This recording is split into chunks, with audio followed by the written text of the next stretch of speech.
अखिलम नहि वेद धाता नो वारिगिरीशो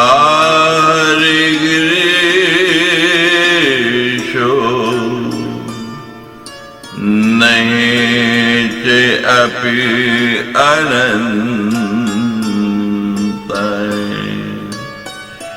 अंशांशकापिते किमुतन्यदेवा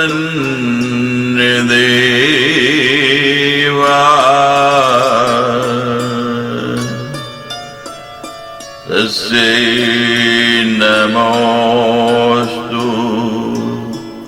सततं जगदम्बिकाय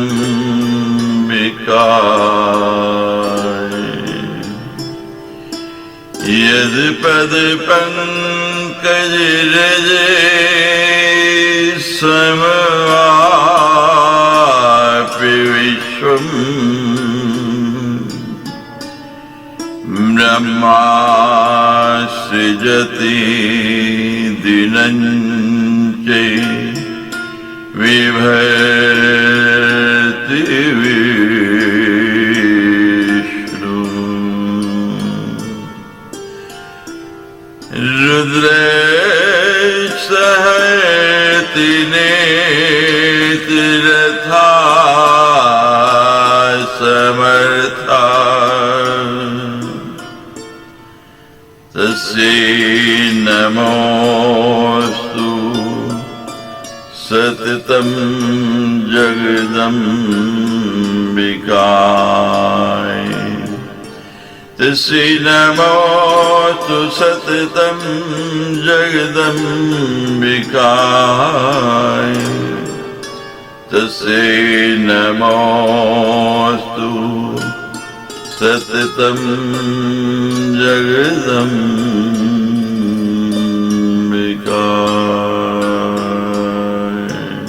त्रयोदशोऽध्याय। व्यासोवाच इति कथितं भूप यद्यत् पृष्टं त्वयानघ नारायणेन यत् प्रोक्तं नारदाय महात्मने। व्यास जी बोले, राजन हे अनघ, आपने मुझसे जो जो कुछ पूछा था वह मैंने आपको बता दिया। जिसे पूर्व में नारायण ने महात्मा नारद से कहा था, श्रुतेति तु महादिव्या पुराणं परमाद्भुतम् इत्कृत्यो भविन्मतर्यो दिव्या प्रीतमो हि से। महादेवी का यह परम अद्भुत पुराण सुनकर मनुष्य कृत्य हो जाता है और वह भगवती का प्रीतम हो जाता है। करुचाम्बामखं राजन् सपित्रो उद्धराय वे हिनोषि निराजेन्द्र पितुर्ज्ञात्वा तु दुर्गतिम्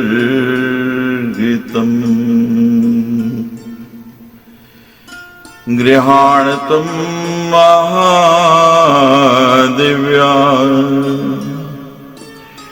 मंत्रं सर्वोत्तमोत्तमम्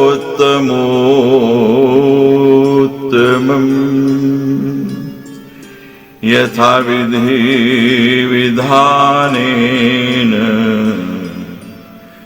जन्म साफल्य दायकम्।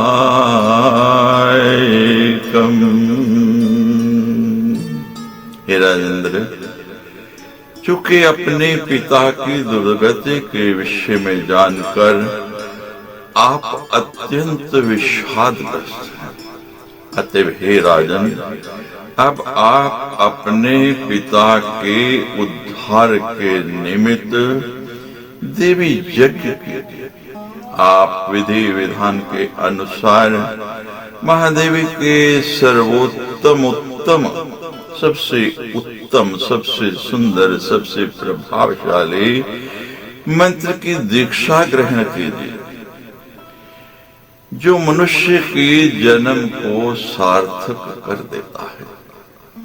सूतवाच तद्श्रुत्वा निप्रशार्दूले प्रार्थित्वा मुनीश्वरम्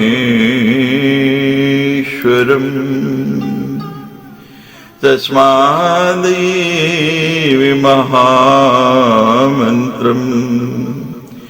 देवी प्रणव संज्ञकम्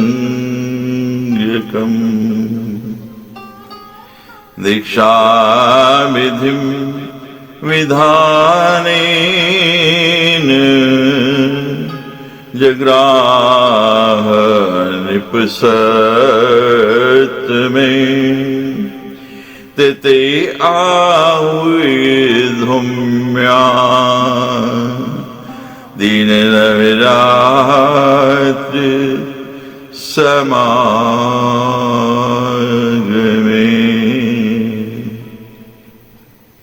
अम्बा यज्ञं चकाराशु वित्तशाठ विवर्जिते ब्राह्मणे पाठयामास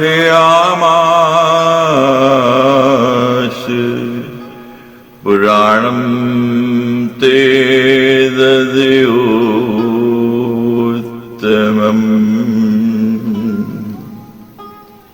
सूजी बोले, उसे सुनकर के निपशेष जन्मेजय ने मुनीन्द्र व्यास से प्रार्थना करके उन्हीं से विधि पूर्वक देवी के प्रणव संज्ञक महामंत्र की दीक्षा ग्रहण की। तत्पश्चात महाराज ने नवरात्र की आने पर धूम्य आदि मुनियों को बुला करके धन की कृपणता किए बिना उदार हृदय से शीघ्रतापूर्वक अम्बा यज्ञ का आरंभ कर दिया।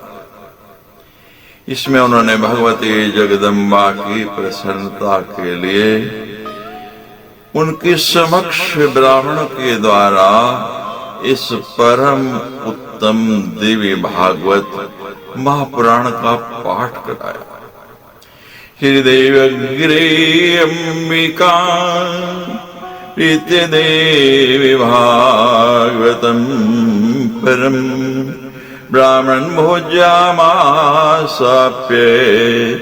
संख्यातान सुवासिनी कुमारी वटुकादिश्चे दीनानाथं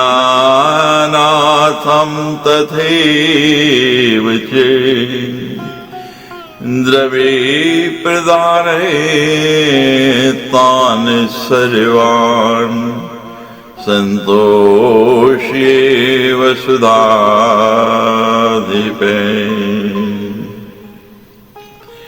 समाप्य यज्ञं संस्थाने संस्थितो यावदेव हि तावदेव चे आकाशं नारदे समवातिरत। इस यज्ञ में उन्होंने असंख्य ब्राह्मणों, सुवासिनी स्त्रियों, कुमारी कन्याओं, ब्रह्मचारियों, दीनों तथा अनाथों को भोजन कराया। तत्पश्चात धन दान के द्वारा उन सभी को पूर्ण संतुष्ट करने के बाद पृथ्वीपति जन्मेजय यज्ञ समाप्त करके जो ही अपने स्थान पर विराजमान हुए, उसी समय प्रज्वलित अग्नि की शिखा के समान तेज वाले देव ऋषि नारद अपनी महली वीणा बजाते हुए नारायण नारायण नारायण करते हुए आकाश से उतरे। रणयन्महिती वीणां जलदग्निशिखोपमे ससम्भ्रमं समुत्थाय दृष्टा तं नारदं मुनिम् आसनादय उपचारैश्च पूज्यामास भूमिपे कृत्वा तु कुशलप्रश्नम् पप्रच्छागमन कारणम्।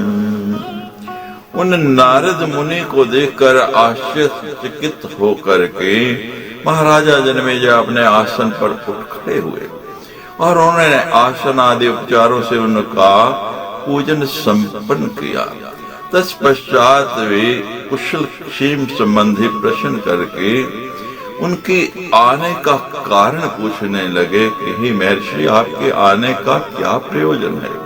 राजोवाच कुतमागमन साधो ब्रूहि किं करवाणि ते सनाथोऽहं कृतार्थोऽहं तदागमन कारणात् इति राज्ञो वचे श्रुत्वा प्रोवाच मुनि सत्तमे अद्याश्चर्य में आदृष्टम दिव्यलोके निपोत्तम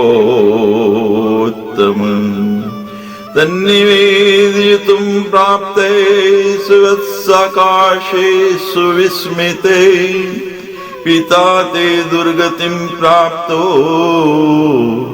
निज कर्म विपर्यात् सेवायं दिव्य रूप वपुर भूत्वा धनैव हि देवदेवे सुते सम्यग् अप्सरोभिः समन्तते। राजा बोले, कि साधु आप कहाँ से आ रहे हैं? आप मुझे यह बताइए कि मैं आपकी क्या सेवा करूं? मैं आपके आगमन से सनाथ और कृतार्थ हो गया। राजा की यह बात सुनकर मुनिश्रेष्ठ नारद ने कहा, हे नृपश्रेष्ठ, आज मैंने देवलोक में एक आश्चर्यजनक घटना देखी है। उसी को बताने के लिए मैं विस्मित होकर के आपके पास आया हूं। अपने विपरीत कर्मों के कारण आपके पिताजी दुर्गति में पड़ गए थे। वे ही अब दिव्य शरीर धारण करके श्रेष्ठ विमान पर चढ़कर देवताओं तथा अप्सराओं से चारों ओर से भली भांति स्तुत होते हुए मणिद्वीप को चले गए। विमान वर्मारुहि मणिदीपो गयो भवत देवी भागवतस्य श्रवणोत् फलेन च अम्बामकफलेनापि पिता ते सुगतिं गते धन्योऽसि कृतकृत्योऽसि जीवितं सफलं तव नरकाद धृतिस्तातस्त त्वया तु कुलभूषण देवलोके सफित कीर्ति तवाजा विपुला भवत। इस देवी भागवत के श्रवण जनित फल तथा देवी यज्ञ के फल से ही आपके पिताजी उत्तम गति को प्राप्त हुए हैं।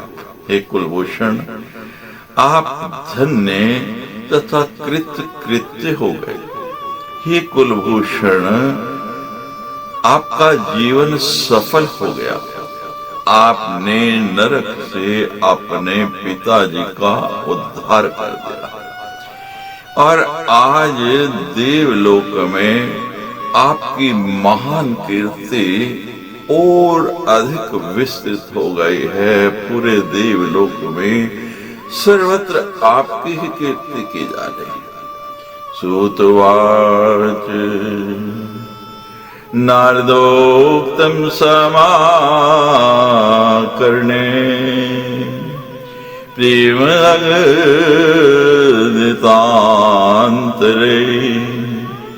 पपातपादं मुजयो व्यासस्य मद्भुत कर्मणे त्वनागृहीतो देव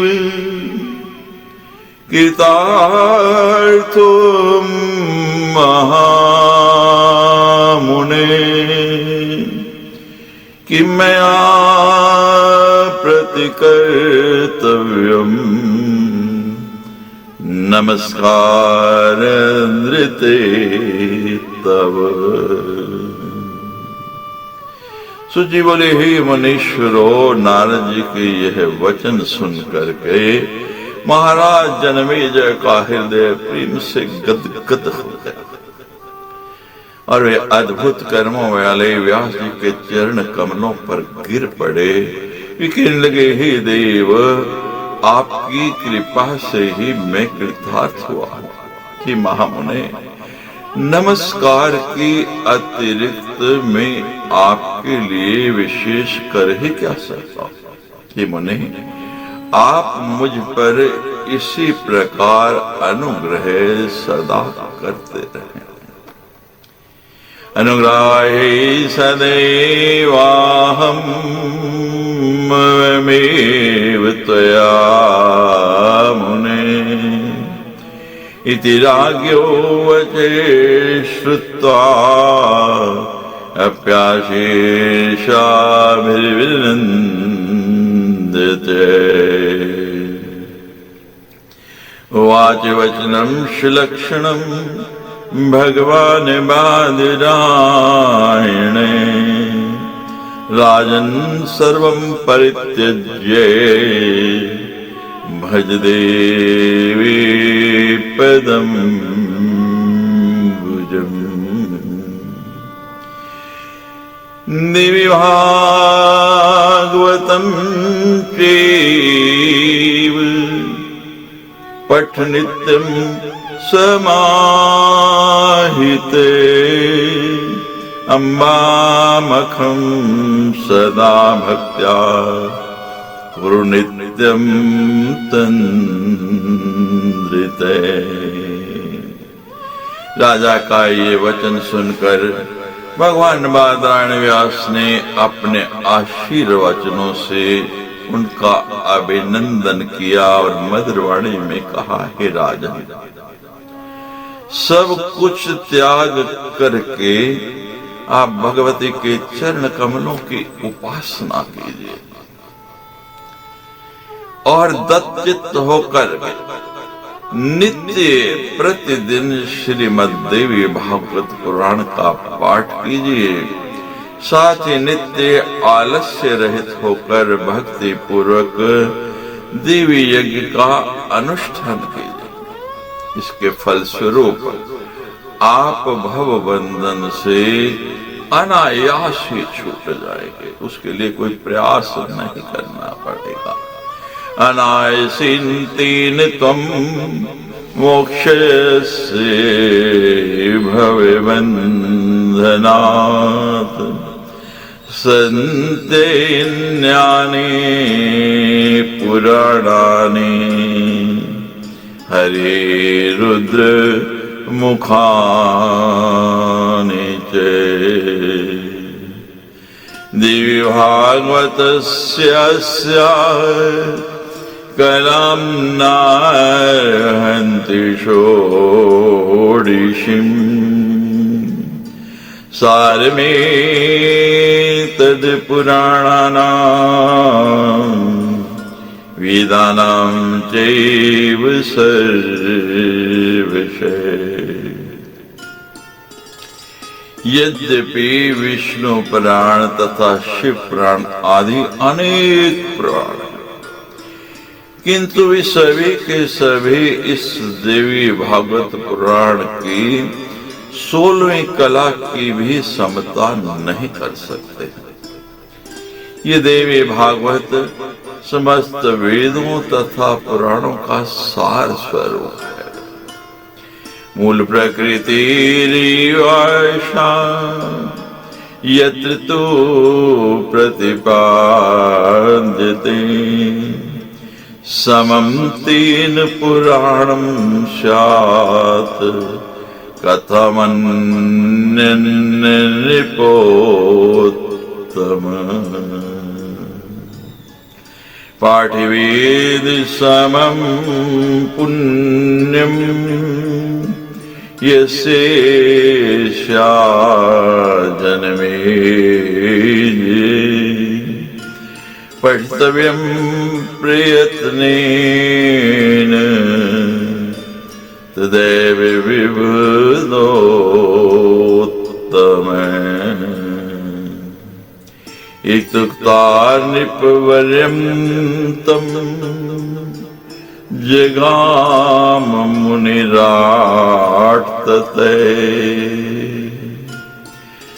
जग्मुष्टैव यथा स्थानं धौम्यादिमुनयो मया।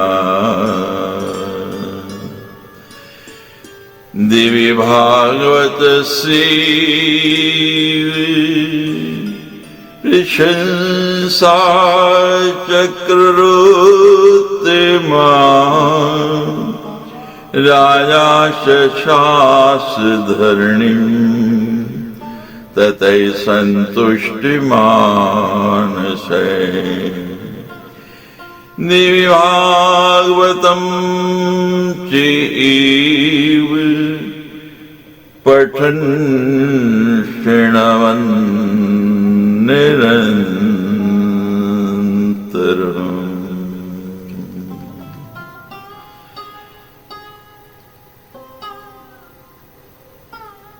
हे जन्मेजय, जिस देवी भागवत पुराण का पाठ करने से वेद पाठ के समान पुण्य प्राप्त होता है, उसका पाठ श्रेष्ठ विद्वानों को प्रयत्नता पूर्वक करना चाहिए।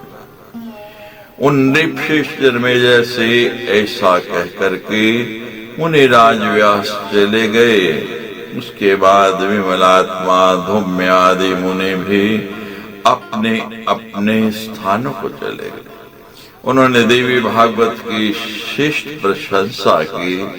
तदनंतर संतुष्ट मन वाले महाराज जन्मेजय देवी भागवत पुराण का निरंतर पाठ करने लगे। श्रवण करते हुए पृथ्वी का शासन करने लगे। इति श्रीमद्देवी भागवते महापुराणे अष्टादशसहस्रं संहितायां द्वादश स्कन्धे जन्मेजयं मामकर्ण देवी भागवत श्रवण पूर्वकं स्वपित्रोद्धारवर्णनं नाम त्रयोदशो अध्याय। सच्चे दरबार की जय।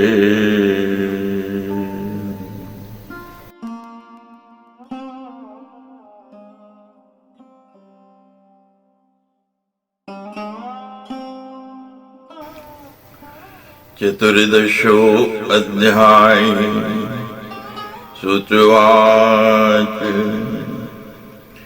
अधश्लोकात्मकं यतो विविक्ताब्जनिगर्गतम् श्रीमद्भागवतं नाम वेदसिद्धान्त बोधकम् उपदिष्टे विश्रवे यद् वटपत्रिनिवासिने शतकोटि प्रविस्तीर्णम् तत्कृतं ब्रह्मणा पुरा।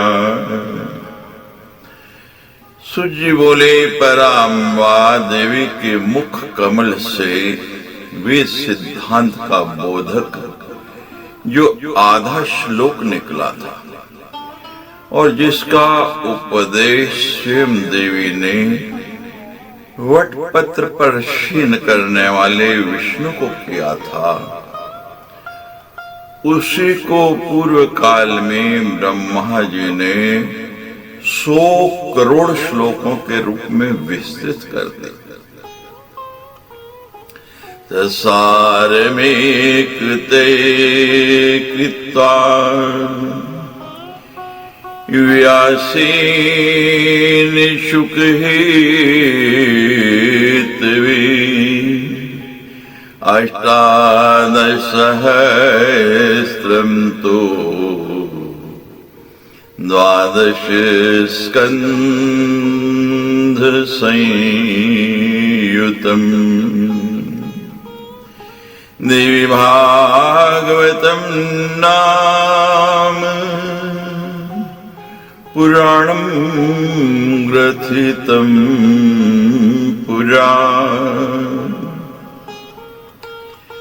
अद्यापि देवलोके तद् भविष्यदमस्ति।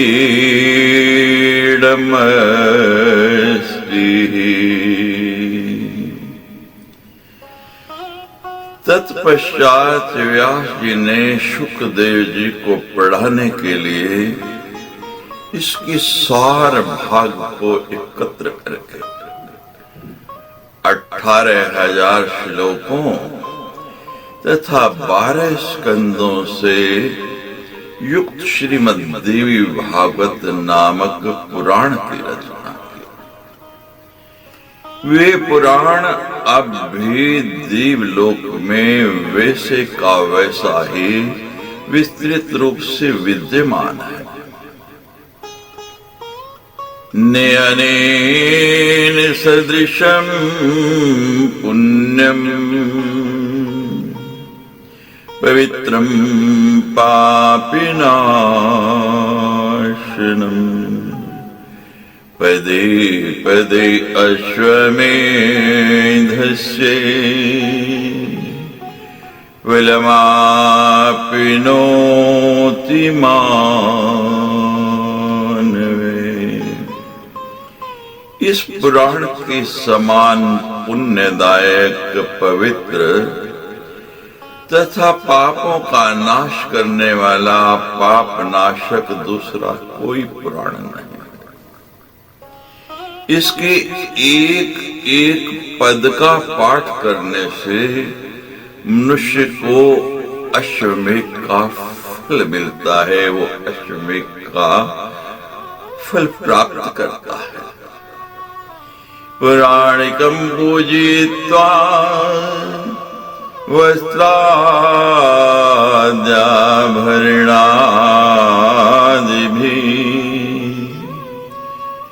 व्यासबुद्ध्या तन्मुखात्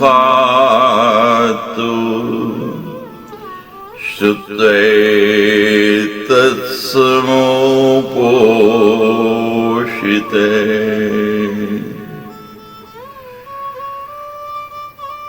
लिखित्वा निज हस्तेन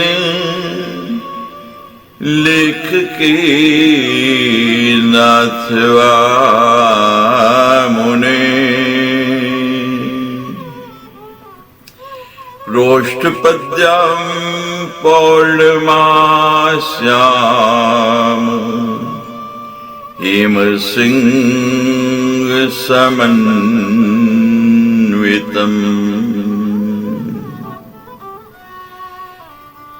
दद्यात् पुराणिकायत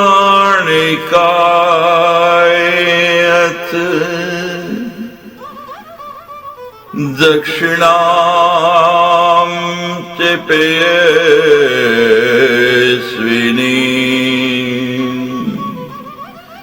सा अलङ्कृतां शिवसां च कपिलां हेम मालिनी।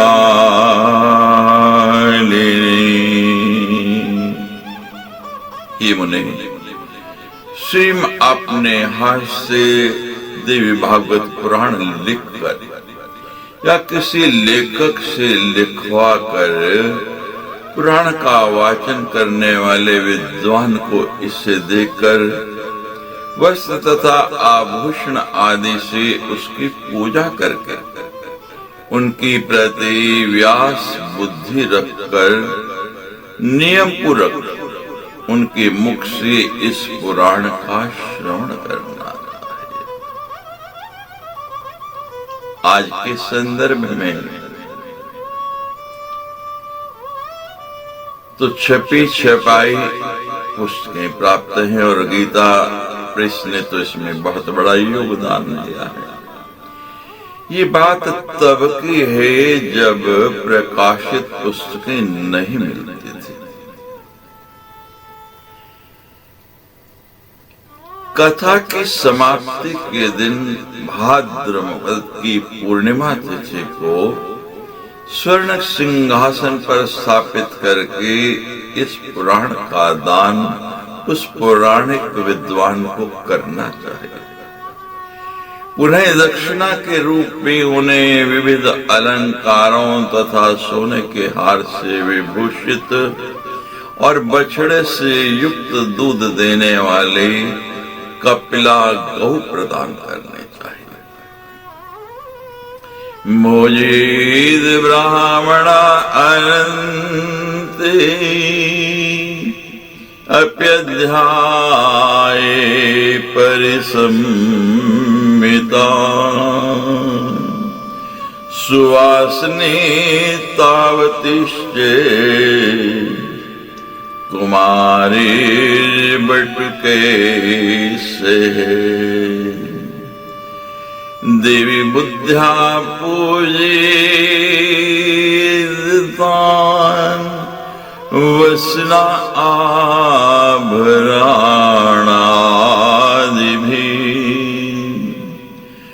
पायसन्नवेरणपि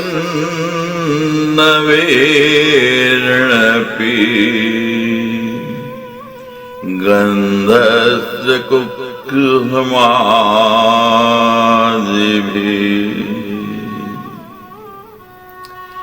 कथा के अंत में पुराण में जितने अध्याय हैं, जिस श्रीमद् देवी भागवत में 318 अध्याय हैं, तो उतने ही यानी 318 ब्राह्मणों, 318 सुवासिनियों को, 318 कुमारियों और 318 ही बालकों के साथ भोजन कराना चाहिए। उन सब में देवी की भावना करके वस्त्र, आभूषण, चंदन, माला, पुष्प आदि से उनकी पूजा करे और उसके बाद उत्तम पायसन खीर का भोजन कराए। प्राणदानेन तेन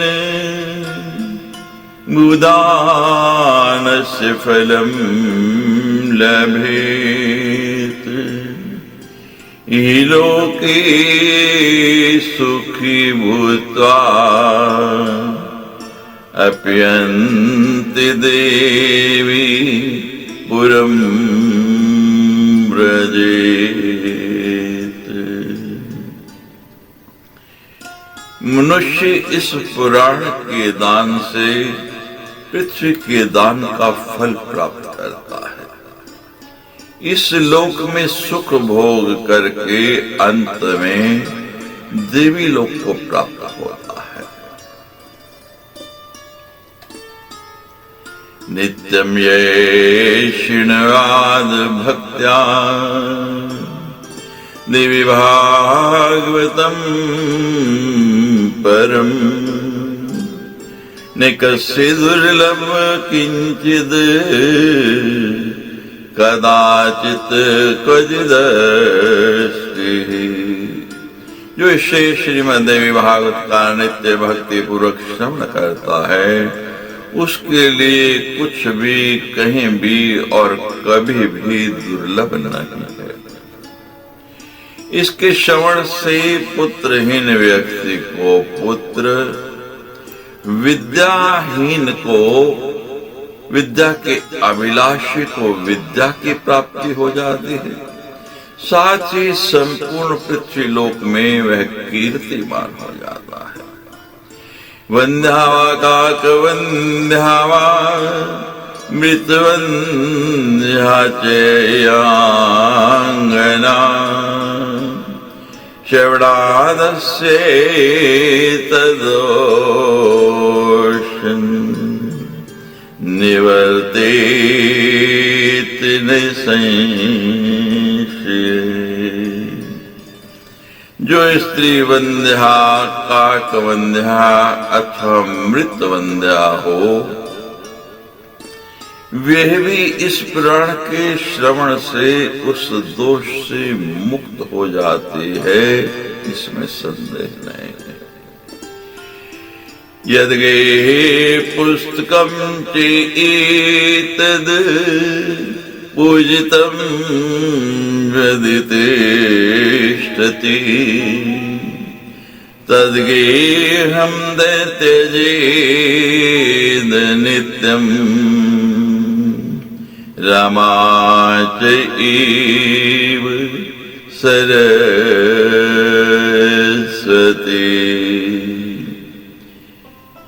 निक्षन्ति तत्र वेताल डाकिनी राक्षसादये जर्तं तु नरं स्पृष्ट्वा पठेदेतद् समाहिते।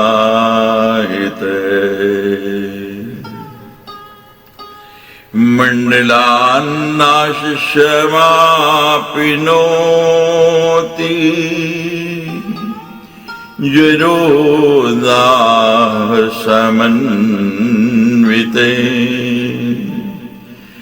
शातावृत्त्यस्य पठनाद् क्षयरोगो विनश्यति।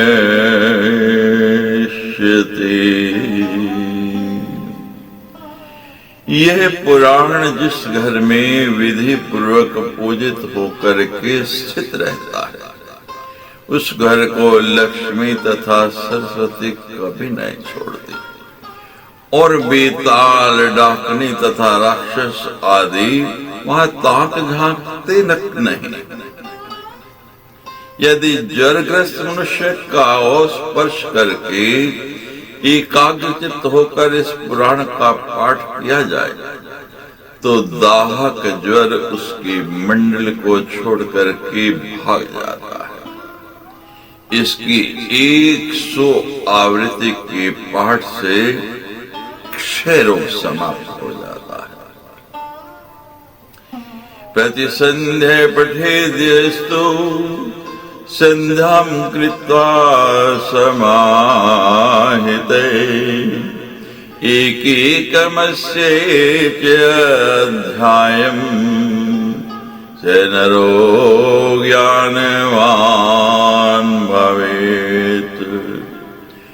जो मनुष्य प्रत्येक संध्या के अवसर पर दत्तचित्त होकर संध्या विधि संपन्न करके इस पुराण के एक एक अध्याय का पाठ करता है, वे ज्ञानवान हो जाता है। शकुनांशैव वीक्षित कार्याकारेषु चैव हि तत्प्रकारे पुरस्तात् कथितोऽस्ति मया।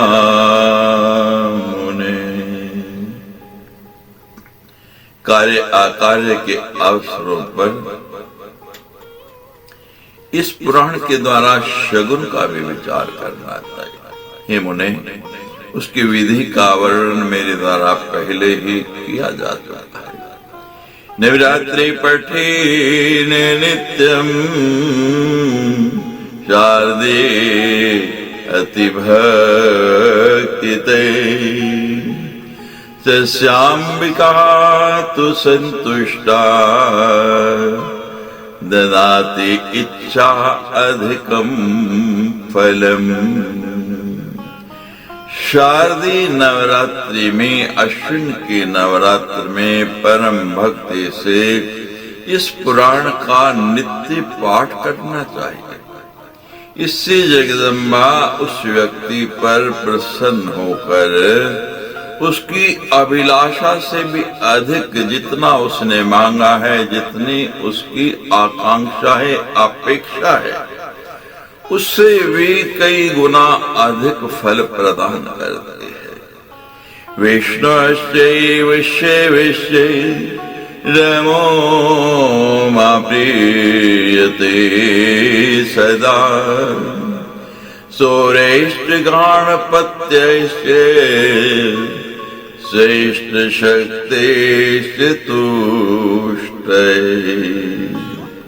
पठितव्यं प्रयत्नेन नवरात्र चतुष्टये वैदिकैर्निज गायत्री प्रीति नित्य शो मुने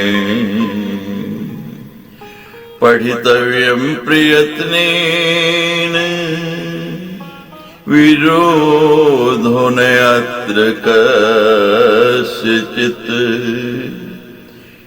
उपासना तु सर्वेषां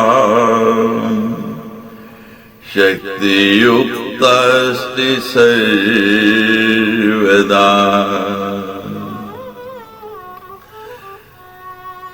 दशक्तिरिवितोषार्थं पठितव्यं सदा द्विजये स्त्री शूद्रो न पठेद तद कदापि चैविमोहिते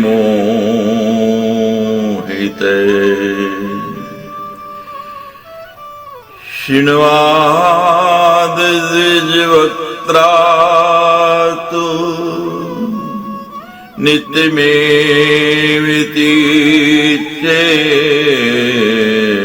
स्थिति किं पुनर्बहुना उक्तेन सारं वक्ष्यामि तत्त्वतः।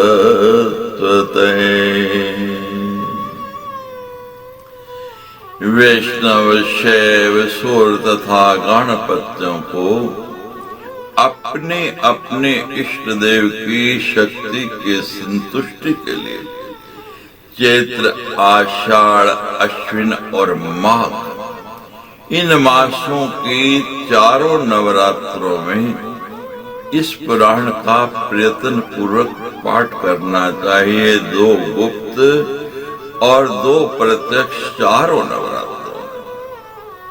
इससे रामा, उमा आदि शक्तियां उस पर सदा प्रसन्न रहते हैं। हे मुने, इसी प्रकार वैदिकों को भी अपनी गायत्री की प्रसन्नता के लिए इसका नित्य पाठ करना चाहिए। इस पुराण में कहीं किसी का विरोध वचन नहीं है। वैष्णव, सौर आदि सभी जनों की उपासना सदैव शक्ति युक्त होती है। इसलिए शक्ति को संतुष्ट करने के लिए द्विजों को इस पुराण का सदा पाठ करना चाहिए। स्त्रियों तथा शूद्रों को चाहिए कि वे अज्ञानवश इसका कभी पाठ न करें, पहले इसको जान लें, इसको समझ लें और तभी इसका पाठ करें।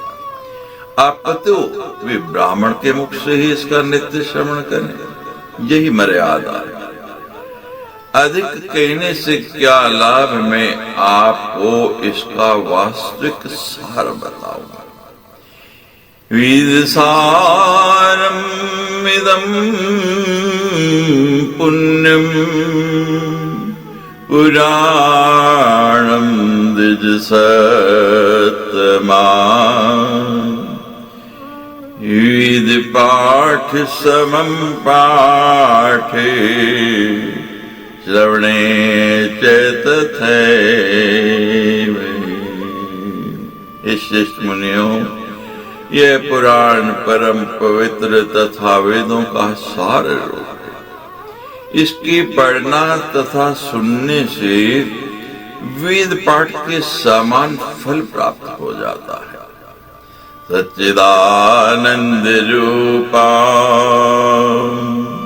तां गायत्री प्रतिपादिता नमामि ह्रीमयी देवी धियो यो न प्रचोदयात्। गायत्री नाम से प्रतिपादित उन सच्चिदानंद स्वरूपिणी ह्रीमयी भगवती को मैं प्रणाम करता हूँ। वे हमारी बुद्धि को प्रेरणा प्रदान करें। सच्चिदानंद रूपा तां गायत्री प्रतिपादिता नमामि ह्रीमयी देवीं धियो यो न प्रचोदयात्।